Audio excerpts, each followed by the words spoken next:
वन्दे गुरुपदद्वन्द्वम् अवाङ्मनसगोचरम् रक्तशुक्लप्रभामिश्रम् अतर्क्यम् त्रैपुरम् अहः विशुद्धिज्ञानदेहाय त्रिवेदी दिव्यचक्षुषे श्रेयः प्राप्तिनिमित्ताय नमः सोमार्धधारिणे नमो यामिनीनाथरेखालङ्कृत कुन्तलाम् भवानीं भवसन्तापनिर्वापण सुधानदीम्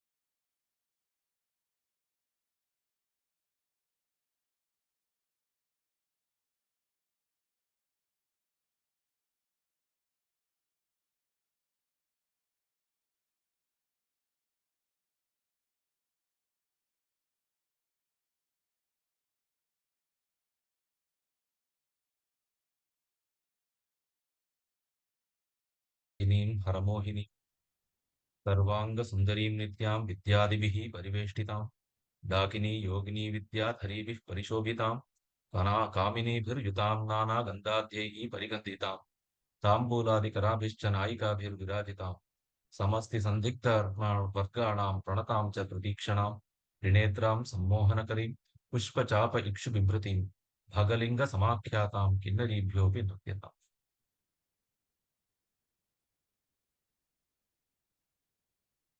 Today we will be stepping into a very important realm of understanding Devi, which is the Matrikas, Yoginis, and the Gramadevatas.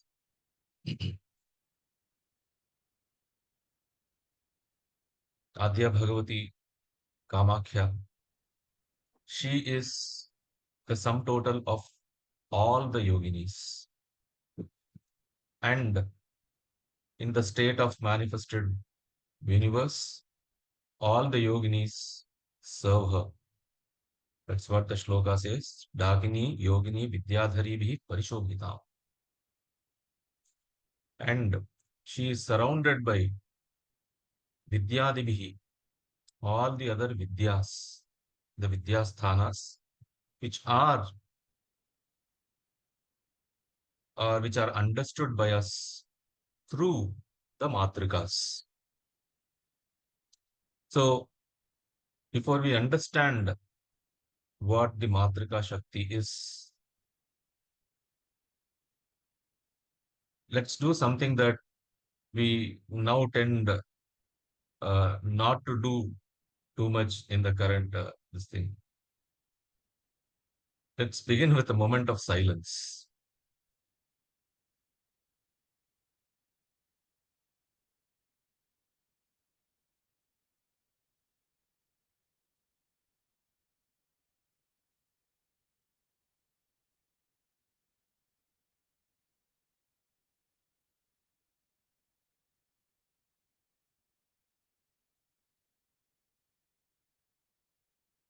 So, what do we normally observe during an extended period of silence? We observe that the sound is not yet spoken. It has not, it's a word is not yet formed, but it is vibrating inside us in a very subtle manner in the forms of thought. This we can call it as a kind of a potential. Okay, so the thought holds the power, but there is a stage which is even beyond the thought, but it is the real state. So this is what the stage which is beyond the thought is the stage that the Tantragamas call as Paravak, the supreme walk, the supreme consciousness, which is the word before words. And the one which carries these word without the words into the world and kind of shape the ideas into form of communication through speech, through writing, communicating the meaning intended by the speaker. This conduit in the Tantragamas are called as the Ashtamatrikas. So the Matrika, the Shabda Matrika itself means that which measures. Ma, to measure. Because the thoughts are measured into words. The abstract thought is brought forth to express the exact sense that is intended through the words.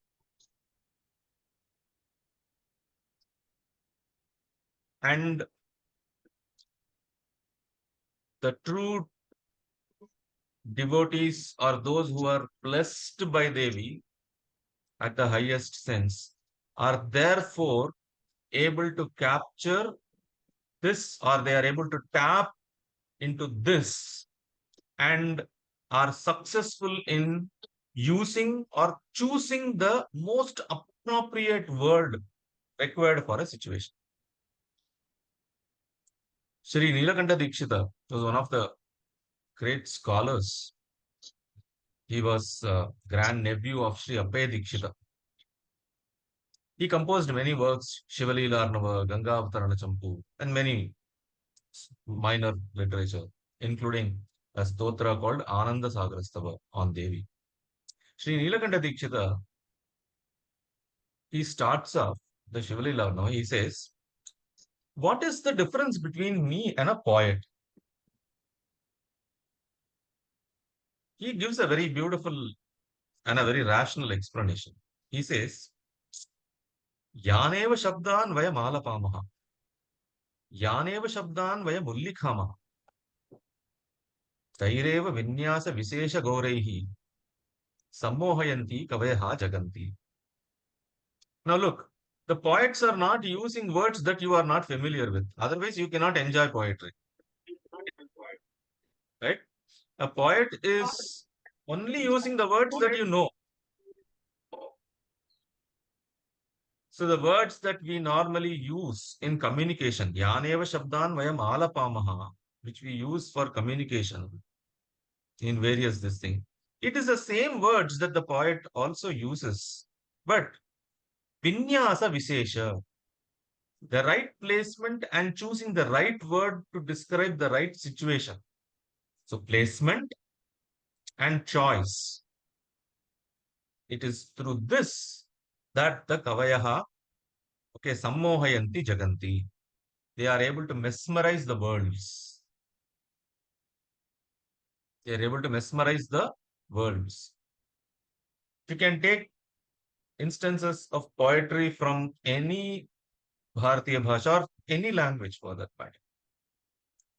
Especially the poets who are divinely blessed. You'll find this extraordinary sense of the choice of the appropriate words, auchitya, appropriateness in words, okay, as a hallmark. And this is because of the anugraha of the Matrika Shakti that they enjoy. Because, like I said, Matrika is the one which carries the supreme word into the world and shapes the thoughts, etc. And according to the Shaiva or the Agama and the Tantra Sampradaya, which actually philosophically it derives its essence from the Kashmir Shaivism, which we call as a Trika. Okay, from the Trika, the universe is not made up of matter. The universe is not made up of mere Matter. Matter that you observe is nothing but an abstraction of consciousness. It is the crystalline form of consciousness, which is Parashiva himself. That is why we say the world or Jagat is Satya, because it is the Shiva who transforms himself as the Jagat. So the world or the matter is made up of consciousness. Now, the the consciousness is as experience in the world is in the form of of a crystalline form. Okay, so it's a kind of a meta meaning, which is the Parashiva, and what we make out of it, the meaning is how we denote a particular object in the world, and that meaning flows out through sounds. Okay, so the sounds acts like the carrier for the meanings. Acharya Kshemaraja, who was disciple of Acharya Abhinavagupta, one of the leading scholars of Trika, he uses a very beautiful analogy, term, not analogy, a term. He says that the Supreme Mother Paravak, it is within the womb. She is pregnant with the Matrika chakras. Okay, the chakra means group. The set of the Matrika Shaktis, which is letters are to, which is letters, all the syllabaries, okay, of Sanskrit or any world language, is embedded within this Parava or the Supreme Consciousness. So it's the entire alphabets or syllabaries are full spectrum of the Supreme Power. So coming to the Ashtamatrika,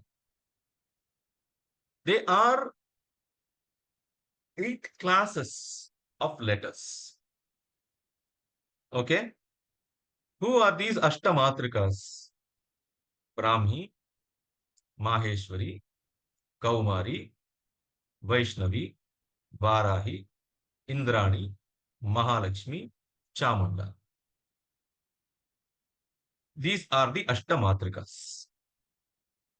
People who are very familiar with Durga Saptashati, either by virtue of doing Parayana or this thing, they will find a small aberration in the list that I made right now.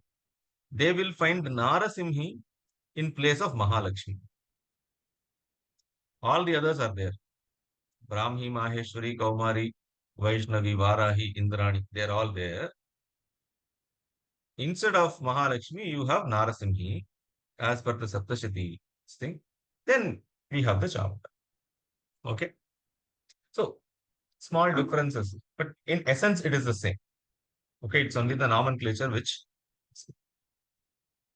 So all the vowels from A to Aha of Sanskrit syllabary, they are Shiva Swarupa, something that we saw in the first session. Each of these have a presiding Rudra. So there are 16 Rudras, Amriteshwara onwards. Okay. 16 Rudras who preside each of the vowels. So the vowels are Shiva Swarupa. And the consonants, ka, kha, ga, gha, nga, cha, cha, ja, jha, nya, etc. They are the forms of these matrikas. So Brahmi Matrika governs the first set of letters, which we call as the Kanchipuram, because they are pronounced from this throat region. You try to pronounce ka, you have to open up your throat and you have to pronounce. So they are called as Kanchiya or the Velars in English. So Brahmi Matrika is, or Brahmi Matra is the Adhishtatri, the ruler, okay, over the Kavarga, ka, kha, ga, gha, nga. Maheshwari Matrika presides over the Talavyas, the palatals, because you have to raise the base of the tongue and it has slightly goes up to touch when you pronounce. Ch, ch, j, j, ny. When you pronounce these, the base of the tongue slightly rises up to touch the roof. Okay? And we know the word palate means tongue. Okay, since they are pronounced from the base of the palate, they are called as palatals or talaviyas in Sanskrit. So Maheshwari Matrika rules over it. Then comes Kaumari. Okay, the Shakti of Kumara. They are all Shaktis of different Devatas. Okay, Brahmi of Brahma, Maheshwari of Mahesha, Kaumari of Kumara or Subramanya. The Kaumari Matrika presides over the Tavarga. T, t, d, d, n. Since you have to bend the tongue and with the tip of the tongue touch the roof, okay, of the mouth, t, t, d, d, n. They are called as the cerebrals in English, Murdhanya in Sanskrit. Okay, Murdha is the upper part of the mouth. Then comes the Vaishnavi Matrika, who presides over the next set of 5 sounds, okay, which are the dental sounds, where the tip of the tongue touches the inner portion of the teeth. Th, th, th, th, n. Since the tip of the tongue touches the inner side of the teeth, it is called as the dental or tantya. Th, th, th, th, n. Varahi Matrika. Okay. She is the one who governs the labials, the osthya. Because to pronounce osthya, you require to touch both your lips. P, p, b, b, m. Okay. Indrani Matrika governs over the ya, ra, la, va sounds. The Mahalakshmi Matrika governs over sha, sha, sa, not ha. Sha, sha, sa. Okay. And Chamunda Matrika governs over the ksha. So this is the Siddhanta, the Shastra Siddhanta. Why is ha left out? Ha is Shakti. Ha is the Shakti. That is why Shiva, A, Shakti, Ha. Okay. So we find that the entire thoughts are expressed through words, which is a combination of the vowels and the consonants. This intermingling of the vowels and the consonants is the Shiva-Shakti Melana in the speech through the Vak. We say the entire world is the play of Shiva and Shakti. At every level, we can experience this. At the highest spiritual level, we experience it. At the activity level, we experience it, where Shakti is the ability and the Shiva is the substratum. And ability and substratum have to be together. Okay, in order for something to become functional. You cannot isolate the two and yet get the work done. For example, for cooking to take place, the ability to cook in order should be inherent in the person who cooks. Okay? So the ability is the Shakti, the person, the substratum is Shiva Swarupa, manifesting in the act of cooking. You can extend this to almost everything on this, using this logic.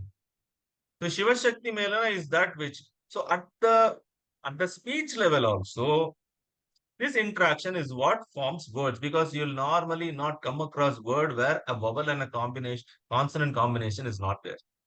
Any language. They both have to intermingle. So it is through these aksharas or these syllabaries that the thought, which is, okay, at an abstract, becomes concrete, enabling the entire vyavahara, the entire activity to take place, and the Vak is considered to be that Jyoti, okay, without which the world would become completely blind. Yadi shabdahvayam jyotihi asamsaram na deepyate. So Shabda is that Jyoti.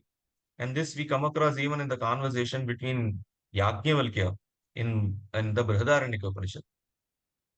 So Yajnavalkya is questioned, how do we see in the day, in the sun? What happens when the sun sets? When it is in the night, then using the moon. What will happen during the Amavasya? He says बताना नहीं है. fire. He say, okay, if the fire has also burnt out, what? This Vak.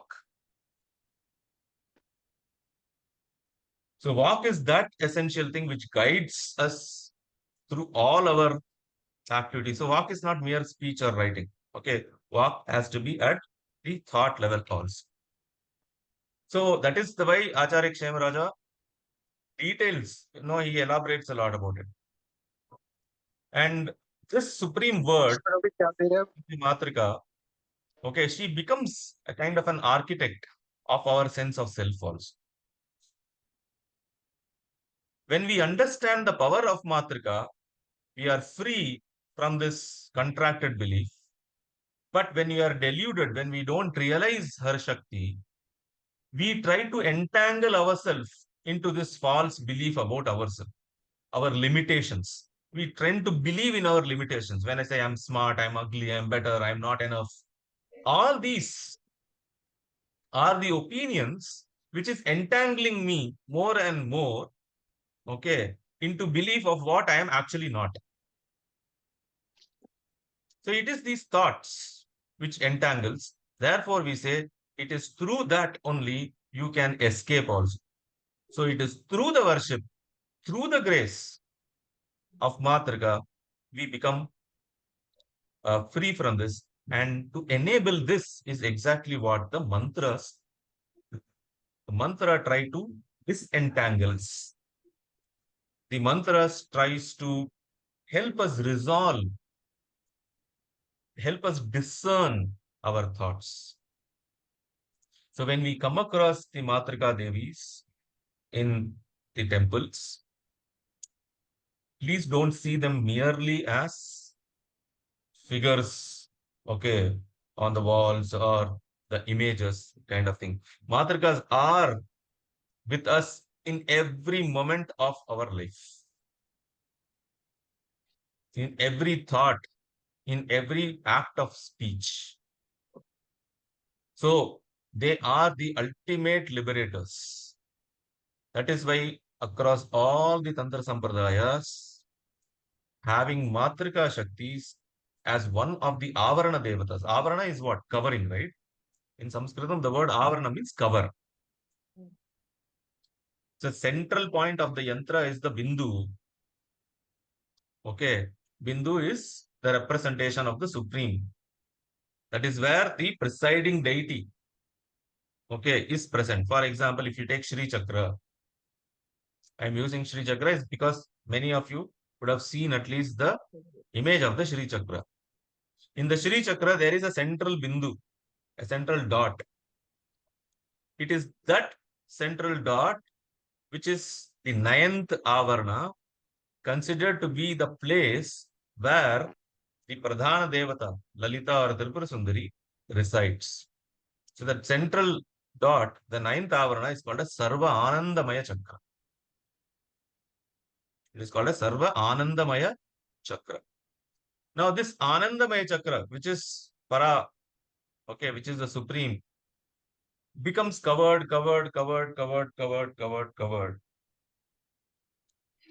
By the time we come to the outermost, okay, it is completely hidden from. Okay, it is completely hidden. See, the outermost, okay, is Trailokya Mohana Chakra. Okay, the squares that we see in the Shri Chakra, no, the outermost squares that you see in the Shri Chakra is called as Trailokya Mohana Chakra. That is Mohanam. Yeah, Bhupura. Yeah, Bhupura is the Trailokya Mohana. Right? So, what is Mohana? Mohana is delusion. Deluding the extent of the creation to be the three worlds. It is, it is that chakra where you have completely forgotten your essential nature and you believe in whatever thoughts, okay, that you have conceived about yourself. Okay, it's that delusion. It is there that the Matrika Devis are also there. In one of the concentric squares, the Matrika Devis are also there. Through their grace, one is able to go across. Then you proceed to the next avarana. You remove. Avarana means veil or covering. So you remove that avarana. You go inside. You remove that. You go inside. You remove. Finally, you reach the bindu, which is your essential nature. So the worship of Shri Yantra from outermost to the inner is called as the Samhara Krama, wherein you are destroying your sense of false identity, enabling you to merge into your essential Swarupa, which is Lalita. Swatmaiva Lalita. This is what Bhavana Upanishad says. Swatmaiva Lalita. So Matrika Devis are the most essential features. There are other legends, how they were created and all those things. So the legends of Matrikas is something that you can get from any other source. But this essence of Matrika is something which is hidden in the scriptures of the Trika or the Kashmir Shaivism. So since there are three topics to cover, uh, let's move to the next, which is the most important thing, which is the Yogini. So who is a Yogini? Because this word Yogini, okay, we come across in multiple uh, occasions or in multiple contexts. Okay, for example, it's a feminine form of a yogi. So a practitioner of yoga is yogi. If the practitioner happens to be a woman, she is yogini. Okay. So the word yogini is for a practitioner. Practitioner of yoga is yogini. But is what is the sense in which the word yogini is used in the Tantra Agama in the sense of a Devata? Okay, that is very important. Yogini is a kind of an uh, it's a kind of an wild or unfettered power. According to Tantras, she is which is she's on a threshold between divine, okay, interacting with the mortals. Okay, it's a power, it's a Shakti, which is divine, but she's at a threshold. No, what does the threshold do? Okay, at the threshold, you are neither in nor out. Okay, so it is a kind of an interaction. So she is a kind of a portal, okay, which connects the mortals, that is us, with the divine realms.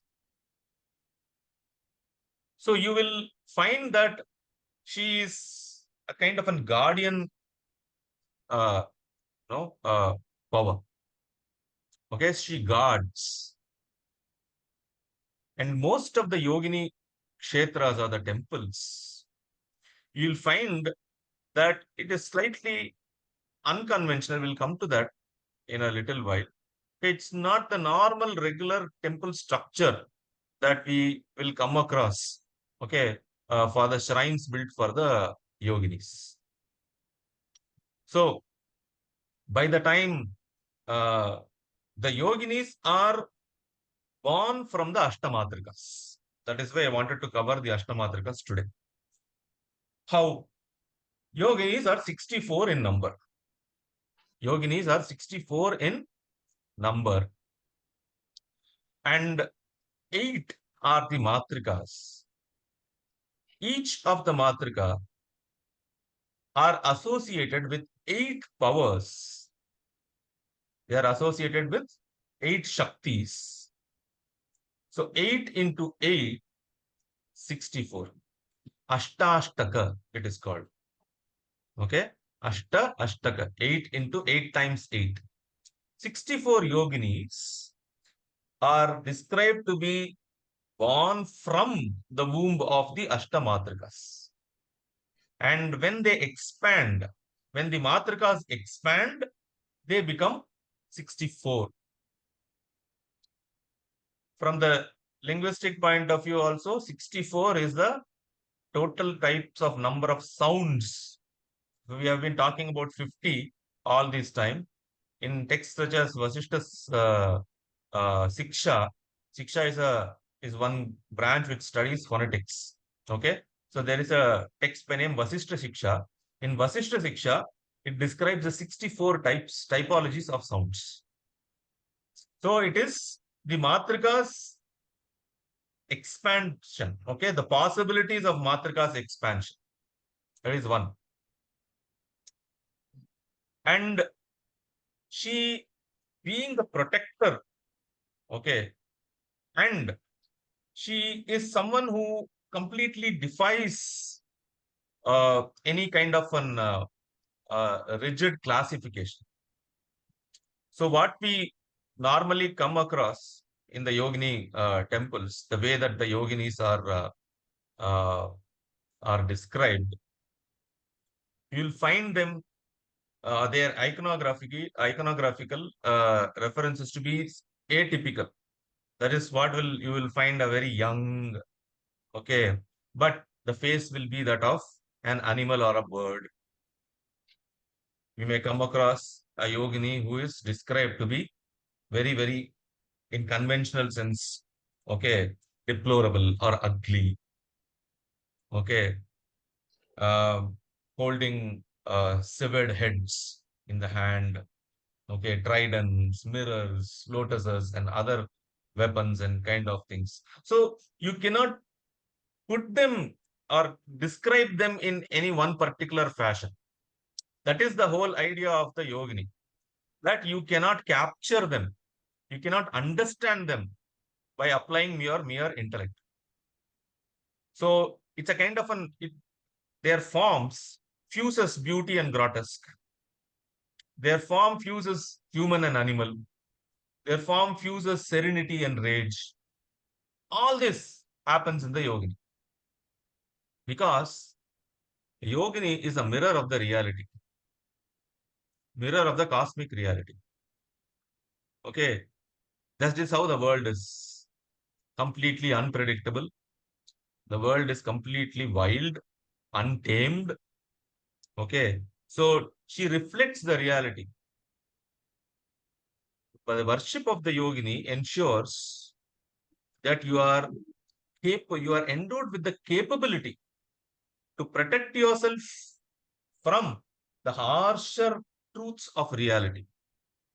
You are able to protect yourself, okay, in the acts of birthing, okay, in agriculture, okay, in your other professional this thing. Everything is ensured by the worship of the yoginis. So they offer that perspective of reality to the worshipper so that he becomes ready to face the world in its raw form.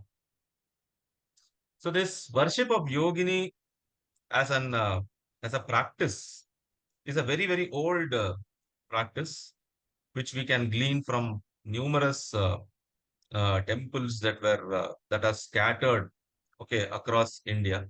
We'll only see two or three now because of the constraint of time.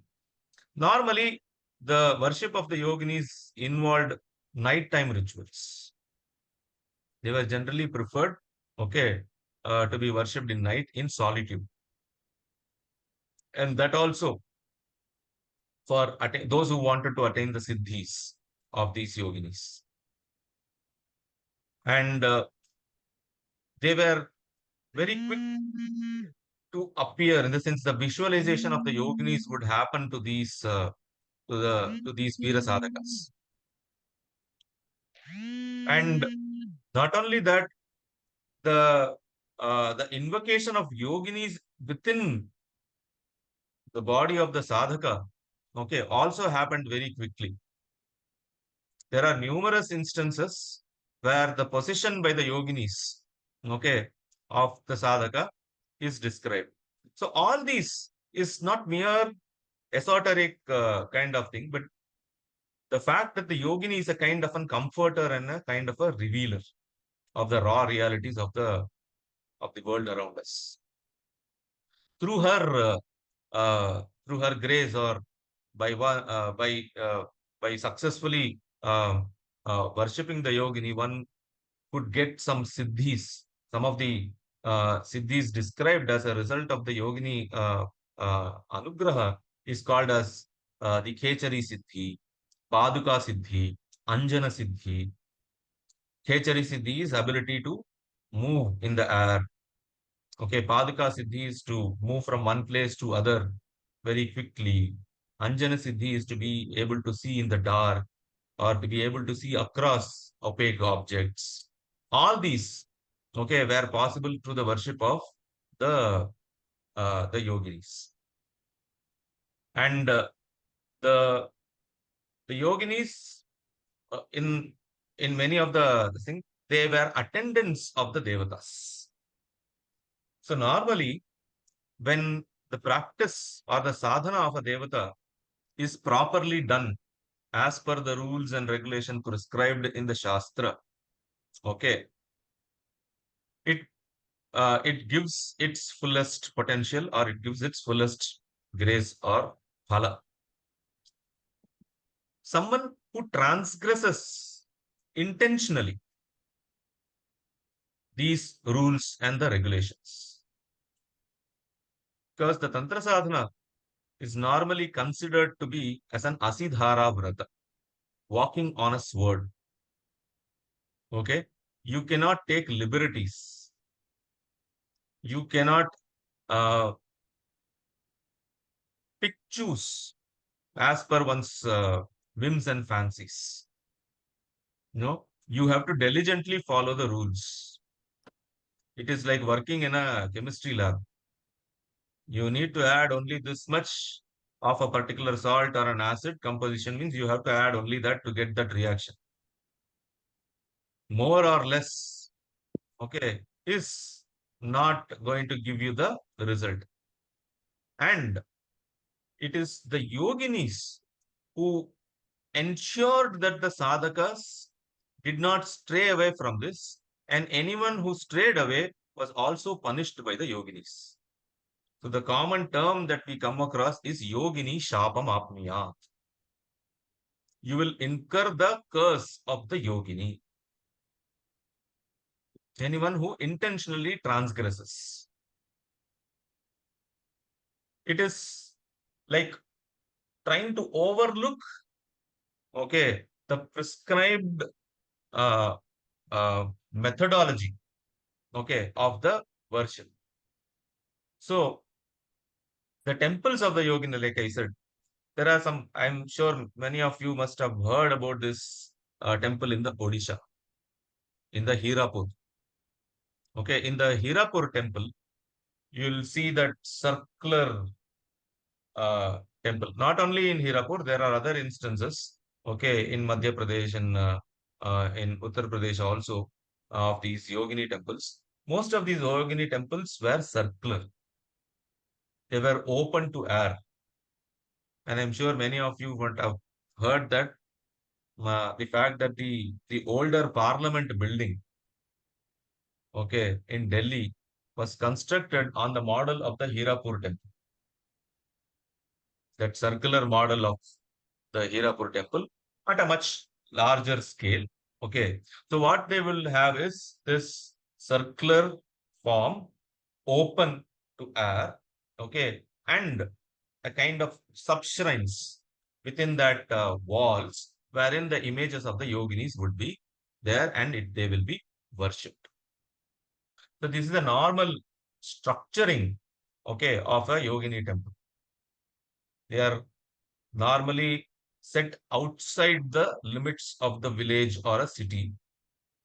They are mostly open to air cities, sorry, open to air temples, circular, roofless, preferred in hilltops and forests. Okay, even though outside the boundaries also preferred when they are worshipped as the Yogini Vrinda, as the 64 Yoginis together. All right. And the legend of the Hirapur is that there was a demon who was being destroyed by Durga Parameshwari. And for that, she assumed these 64 forms, or 64 forms emerged out of her, who were the yoginis, and joined her in this battle.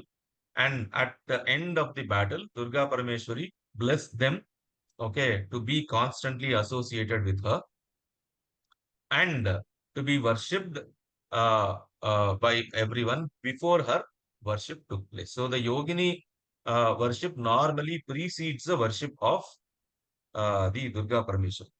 So at our homes and all those things, what we do is we just do the worship of Yogini mentally before the Mula Durga Puja starts. All right, and there are other temples, like I said, in the Madhya Pradesh all over. I think it's in Mitholi. Hirapur is in Odisha. In Mitholi also we have a huge Yogini temple, a massive circular shrine. Um, There is also one in UP, which is the uh, Bhedaghat. In UP, you have it in the Bhedaghat. So beautiful sculptures, archaeologically speaking. The Bhedaghat temple has some of the beautiful sculptures of the yoginis. And uh, uh, after all this, I should make a mention that in Tamil Nadu, in Kanchipuram, in and around Kanchipuram, the yoginis were worshipped around the city. Regarding the Kanchipura, we know it was circular in Chakrakara. Okay, the Bindusthana was the Kamakoshta where Devi Kamakshi's temple is present. So the yoginis were enshrined outside the city limits. Now there is a village by name Kaveri Pakam. Okay, on the outskirts of Kanchipura, we find a uh, uh, few sculptures. Um, just to remember Dr. R. Nagaswamy, who did an excellent work on the yoginis of Kanchipuram. But since the discovery took place in the pre-independence era, many of these sculptures are now in Western museums. So the images that we get really is astonishing uh, uh, figures of these Kanchipuram yoginis. So uh, to conclude, yoginis uh, are a kind of a fierce spirits, you can say, not spirits. Okay, my bad. They are fierce Devata Vishesha, fierce Shaktis, okay, who are considered to be untamed and tapped by sadhakas who are well trained.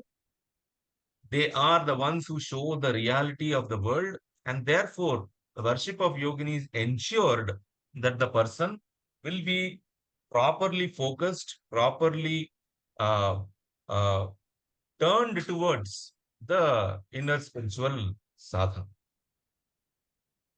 Now that we are talking about devatas such as yoginis, the another concept that exists in our society is that of the Gramadevatas and the Kula Devatas,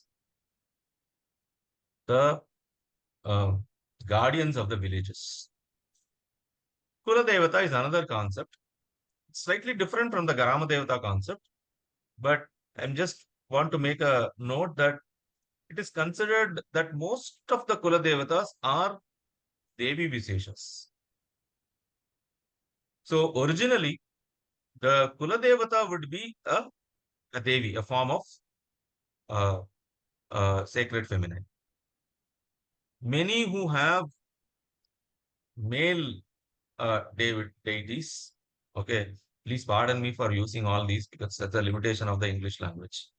So when we have certain instance, you should actually, I will recommend that you dig bit deep into your family history, and you will definitely find that your ancestors did have some Devi as their Kula Devata.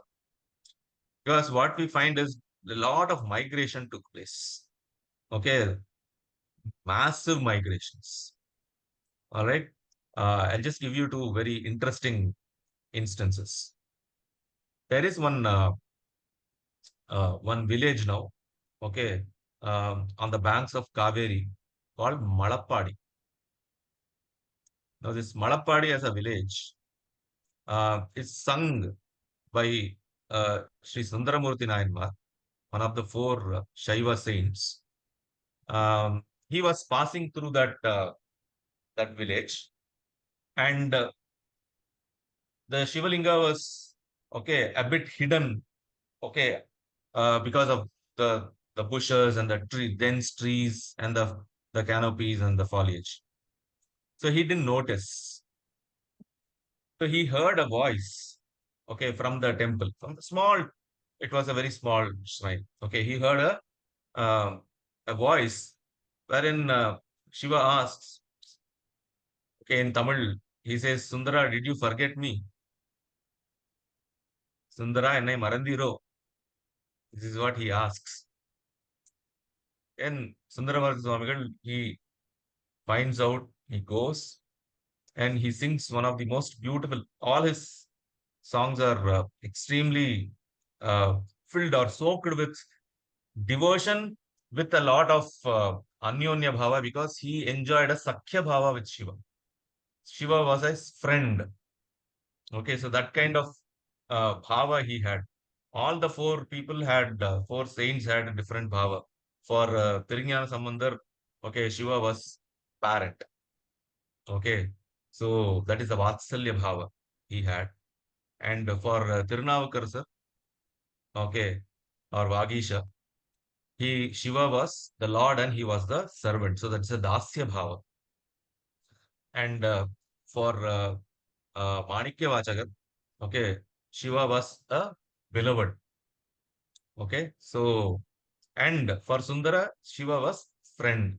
So when you read the legends of Sundara, you will find that Shiva has done almost anything that your friend would do for you, right? From going and speaking to his wife who was angry with Sundar. Okay, coming back to the scene.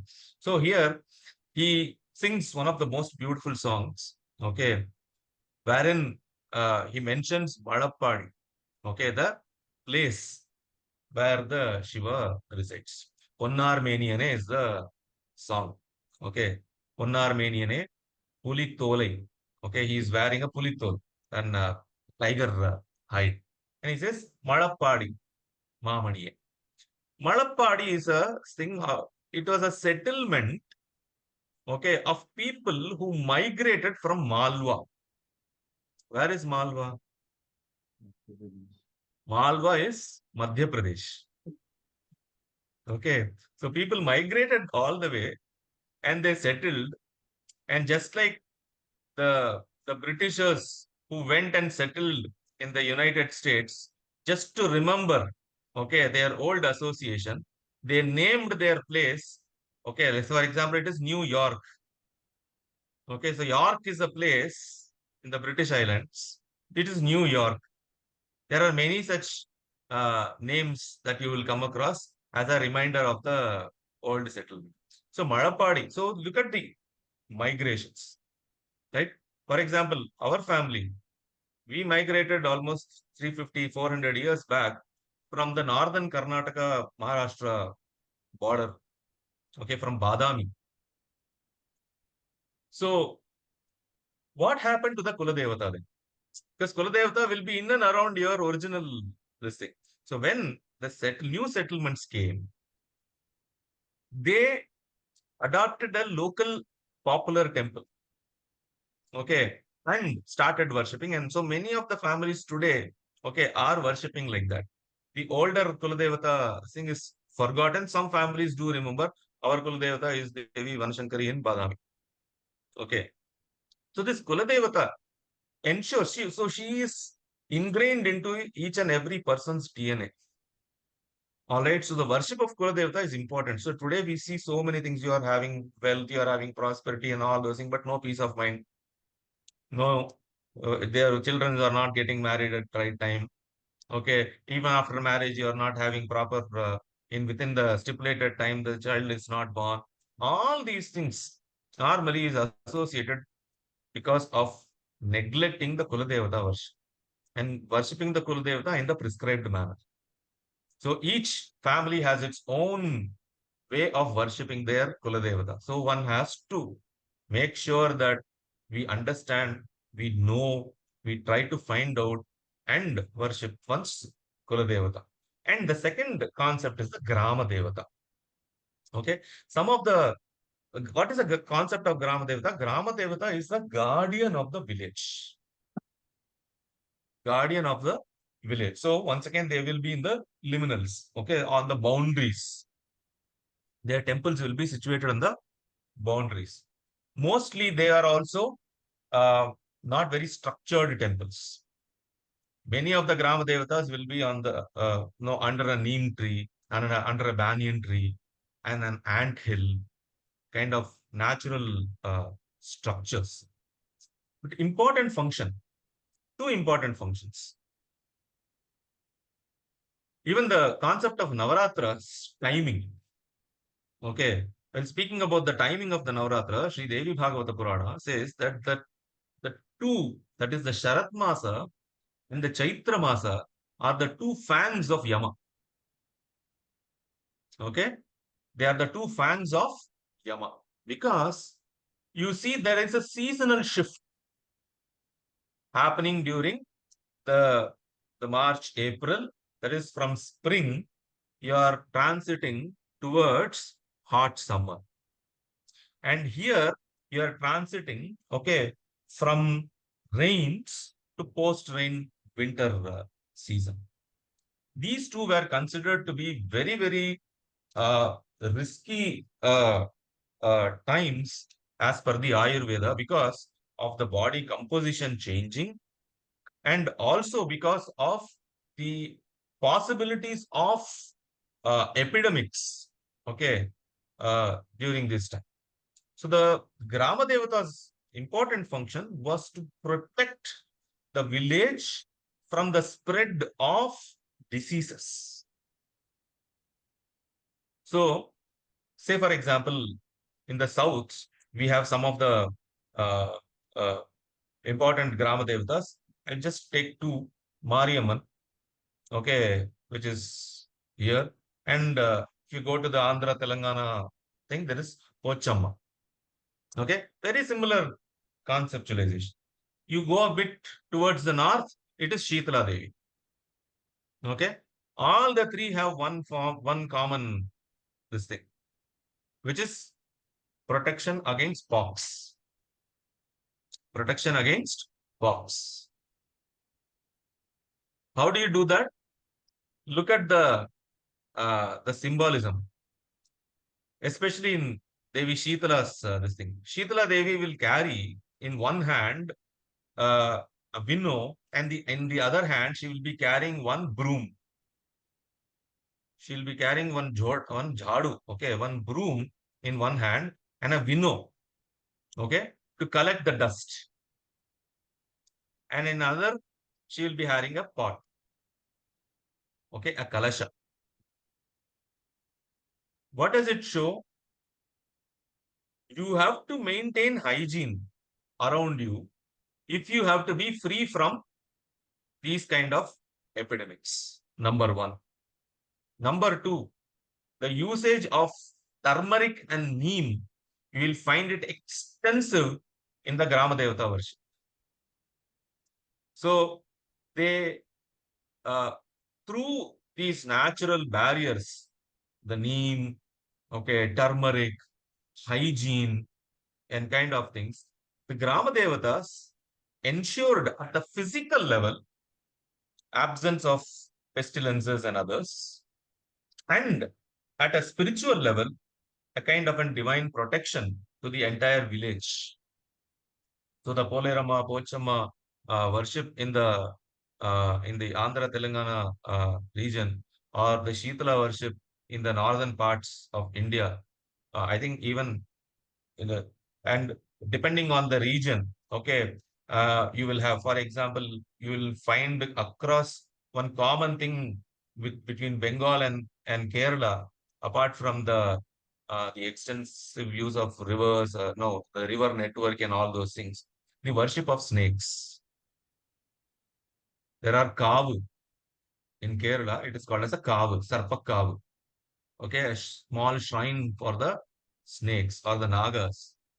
And there you will find the worship of Manasa Devi, who is the Anaga Devata.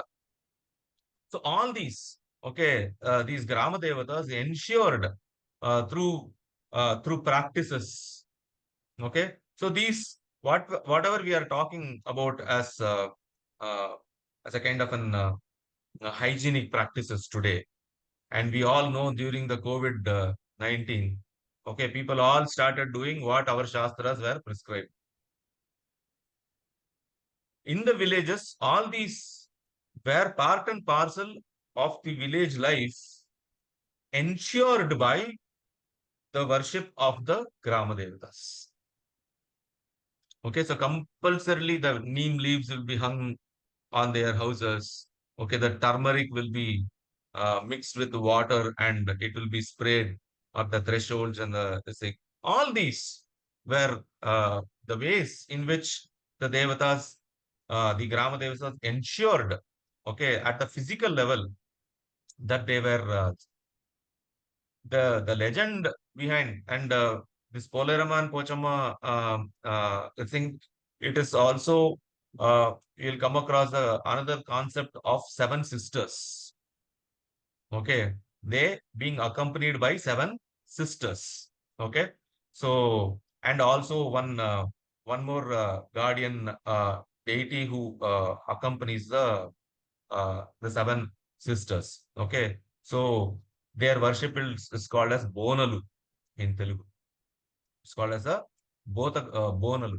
So these seven sisters are Poleramma, Pochama, Ellamma, Ankamma, Mutyalama, Maramma, and Bangaramma. These were the seven sisters. And the protector, uh, the male deity, okay, you can call it as a kind of an Bhairava equivalent. Okay, for these were also there. I'm not able to quickly recall the name. If anyone knows, Potharaju. Yeah. So the Potharaju was there, okay, along with the seven sisters. So this trend, okay, you will come across not only here but all the way up to Goa. To an extent that seven rivers in Goa are identified with the seven sisters. This is a very thing, and you'll see that it is the common people who will be participating in the worships. Everybody participates. Okay, there is no distinction in the Grama Devata worship. Okay, everybody participates. It's a kind of a community activity. So it was a kind of an thing where the entire community came as one cohesive unit, and she was seen as protector and punisher also. Okay, so all these ensured a kind of sanity in the sense of health, sanity in the sense of a community, sanity in the sense of emotional individuals. And the moment we forget all these things, today we are having all the kind of problems.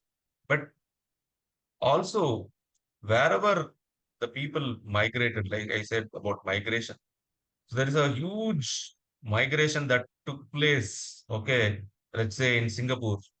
Singapore Mariamman is one of the oldest temples there.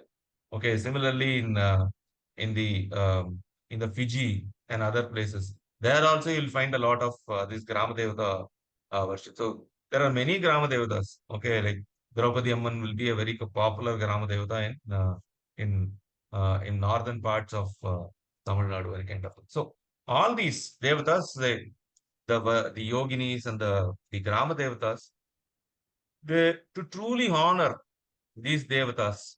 Okay, one has to bring back the practices which we have forgotten. And these devatas help us to kind of step outside our comfort zone. Okay. And it is there is a popular Tamil saying. I'm just I translated to English. It says, when you enter the village or the court of the Amman or of the Devi, you must leave your ego outside. You can go inside, dance, cry, offer a humble neem leaf. She will understand because she connects with you at a at your soul level. Okay, so the ability to touch each and every person at a very deep level, okay, at the level of Atma Sambandha, to forge this Atma Sambandha is something that the Grama Devatas ensured, making the Sanatana Dharma a living religion. Okay, so with this, let's conclude the session.